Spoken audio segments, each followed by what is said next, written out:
Break के बाद स्वागत है। इस वक्त की बड़ी खबर सुकमा से सुरक्षा बलों और नक्सलियों के बीच मुठभेड़। जी हां, मुठभेड़ में 16 नक्सलियों के मारे जाने की खबर है। गोगुंडा की पहाड़ी पर ओपमपल्ली इलाके में ये मुठभेड़ हो रही है और सुबह से नक्सलियों के साथ सुरक्षा बलों की मुठभेड़ अभी भी जारी है। तो डीआरजी और सीआरपीएफ के जवानों ने नक्सलियों को घेर रखा है। तो ये बड़ी खबर आप तक पहुंचा रहे हैं और इस बड़ी खबर में बड़ी अपडेट यह है कि 16 नक्सलियों को मार गिराया गया, जिनके शव को जवानों ने बरामद भी कर लिया है और शिनाख्ती अभी बाकी है। अब शिनाख्ती इनकी की जाएगी कि आखिर कौन कौन से कैडर के नक्सली रहे हैं। और साथ ही साथ ये भी बता दें कि इस पूरी मुठभेड़ में हमारे 2 जवान घायल हैं और राहत की बात यह है कि दोनों जवान खतरे से बाहर है। तो इस वक्त ये बड़ी खबर आप तक पहुंचा रहे हैं। सुकमा से ये बड़ी खबर, सुरक्षा बलों और नक्सलियों के बीच मुठभेड़ अभी भी जारी है और मौके से देखिए भारी संख्या में हथियार भी बरामद किए गए हैं और जानकारी ये है कि बड़े कैडर के नक्सली इसमें मार गिराए गए। हालांकि देखिए अभी इसकी जानकारी सामने निकलकर नहीं आई है कि कौन से कैडर के ये नक्सली हैं, लेकिन 16 नक्सलियों का सफाया हमारे जवानों ने किया है। तो एक बड़ी सफलता मिली है। और सुकमा जिले की खास तौर पर बात की जाए तो सुकमा जिले में अभी तक की सबसे बड़ी मुठभेड़ और सबसे बड़ी सफलता इसे कहा जा रहा है।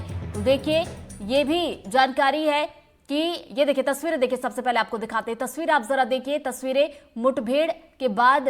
मुठभेड़ हालांकि अभी भी जारी है, लेकिन उस बीच ये तस्वीरें आप देखिए कि जिन नक्सलियों को मार गिराया गया है उनके शवों को जवान बाहर लाते हुए दिखाई दे रहे हैं और पहली तस्वीर एनडीटीवी आप तक पहुंचा रहा है। तो ये देखिए तस्वीरें आपको दिखा रहे हैं। पहली तस्वीर इस वक्त एनडीटीवी पर यह मुठभेड़ जो कि सुबह शुरू हुई थी अभी भी जारी है। हो सकता है कि आंकड़े बढ़ भी सकते हैं, लेकिन अभी तक की बात की जाए तो 16 नक्सलियों को हमारे जवानों ने मार गिराया है, जिनके शव को बरामद भी कर लिया गया है और अब इनकी शिनाख्ती की जाएगी। और जैसा कि एसपी किरण चौहान ने ये जानकारी दी कि दरबा डिवीजन के नक्सलियों के वहां पर होने की जानकारी मिली थी, जिसके बाद ये ऑपरेशन लॉन्च किया गया और इसमें नक्सलियों को मार गिराया गया। तो मौके से भारी मात्रा में हथियार भी बरामद कर लिए गए हैं। साथ ही साथ देखिए डिप्टी सीएम विजय शर्मा ने भी इस पूरी मुठभेड़ को लेकर एनडीटीवी से बातचीत की और इसमें उन्होंने ये कहा कि हमारे जवानों का हौसला बुलंद है। और चलिए अब ज्यादा जानकारी लेंगे, हमारे सहयोगी नीलेश हमारे साथ लगातार बने हुए, एक बार फिर से उनका रुख करते हैं। नीलेश देखिए एक बात गौर करने वाली है कि जब मैं एसपी को सुन रही थी किरण चौहान जी को और साथ ही साथ डिप्टी सीएम विजय शर्मा जी को हमने सुना, दोनों ने यही कहा कि ये जो लगातार हम देख रहे हैं कि जवानों को सफलता मिल रही है, इससे जवानों का जो हौसला है वो लगातार बुलंद होता जा रहा है, उनका जो मनोबल है वो बढ़ रहा है। बिल्कुल रितु, सिर्फ यही मामला नहीं, किसी भी मामले में देखें जब हम लगातार सक्सेस की ओर होते हैं तो अंदर से एक ऊर्जा अपने आप में आती है और वो ऊर्जा ये कहती है कि आप लगातार काम करो और आगे और बढ़ते जाओ बढ़ते जाओ। तो जवानों के साथ भी यही हो रहा है।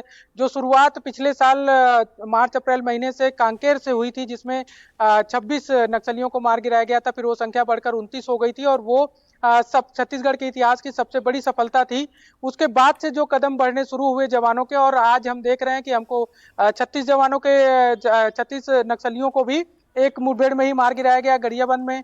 इसके अलावा 26, 29, 30, 25, 20 ये संख्याएं लगातार एक के बाद एक मुठभेड़ में सामने आ रही हैं और उसमें बड़े कैडर नक्सलियों के मारे जा रहे हैं, जिसमें 1 करोड़ का इनामी नक्सली भी मारा जा रहा है, 25 लाख का इनामी नक्सली भी मारा जा रहा है और 50 लाख 75 लाख के इनामी नक्सली भी मारे जा रहे हैं। तो इससे ये लगातार जब सफलताएं मिलती हैं तो स्वाभाविक सी बात है कि जवानों का भी हौसला और बढ़ता है और न सिर्फ जिन जवानों को सफलता मिलती है वही, बल्कि जो दूसरे मोर्चों पर तैनात है उनको भी एक बल मिलता है कि जब कांकेर का जवान इस तरह से बड़े ऑपरेशन को अंजाम दे सकता है तो बीजापुर का क्यों नहीं, जब बीजापुर का दे सकता है तो सुकमा का क्यों नहीं, सुकमा का दे सकता है तो दंतेवाड़ा का क्यों नहीं, दंतेवाड़ा का दे सकता है, या पूरे बस्तर के जवान इस तरह से कर पा रहे हैं तो जो रायपुर संभाग का हिस्सा है, गरियाबंद जिला जो नक्सल प्रभावित है, वहां पर क्यों नहीं हमें सफलता मिल सकती, तो वहां पर भी बड़े ऑपरेशन को अंजाम दिया जा रहा है। यहाँ पर आपको रोक दोबारा आपके पास लौटूंगी। देखिए सुकमा के एसपी किरण चौहान से हमारे सहयोगी सलीम शेख ने बातचीत की। बातचीत में उन्होंने क्या कुछ कहा है, क्या कुछ जानकारी दी है, जरा सुनिए।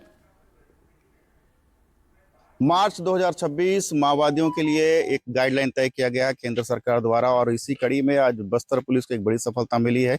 लगातार बीते कुछ दिनों से माओवादियों के खिलाफ एक अभियान छेड़ा गया था, जिसमें से बीजापुर और दंतेवाड़ा के सरहदी इलाके में 26 माओवादी मारे गए थे, और आज सुकमा जिले और सुकमा पुलिस को एक बड़ी सफलता मिली है, और आज 16 माओवादियों को मार गिराया गया है और 16 माओवादियों के शव बरामद किए गए हैं। मौके से आधुनिक हथियार भी बरामद किए गए हैं। एक बड़ी सफलता देखने को मिली है, और आंकड़े और बढ़ सकते हैं। फोर्स मौके के लिए रवाना कर दी गई है, शव बरामद कर लिए गए हैं। हमारे साथ सुकमा एसपी किरण चौहान है, उनसे भी बात करते हैं। क्या माहौल है अभी अभी जवानों की क्या स्थिति है, और क्या कितनी बड़ी सफलता है सर ये?